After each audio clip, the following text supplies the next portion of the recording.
చేస్తున్నామంటే వేద పండితుడు ఎవ్వరు కూడా అతను పౌరోహిత్యాన్ని పిలిచేవారు కాదు. పోనీ ఏదైనా ఒక దేవాలయంలో అర్చకత్వం చేసుకుందాం అనుకుంటే కూడా ఎవ్వరు కూడా అంగీకరించకపోయి. కానీ మరి దిట్ట వేద పండితుడు మరి ఆయన కటిక దరిద్రాన్ని ఇస్తూ ఉన్నాడు. ఇక తాను చేసేది ఏమీ లేక జీవితం మీద ఎలా వాళ్ళ బడి నడవాలి కదా.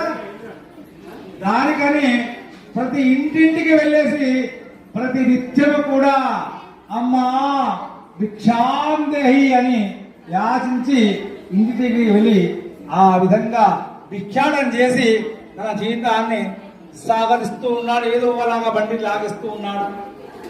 ఇక ఒక సమయాన శ్రీ మహావిష్ణువు వారు చూశారు. ఆ బ్రాహ్మణోత్తముని చూసేసి, అయ్యా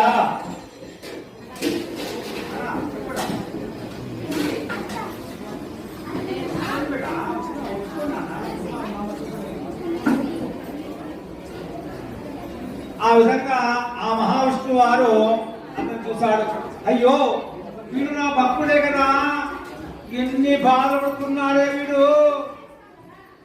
చాలా గుణవంతుడు నీతివంతుడు, అయినా ఈ బ్రాహ్మణ కుటుంబంలో పుట్టి కూడా ఎన్ని కష్టాలు అనిపిస్తున్నాడే వీడు అనుకొని ఒక సమయాన స్వామివారు ఏం చేశారంటే ఒక మారు వేషంలో వచ్చారు.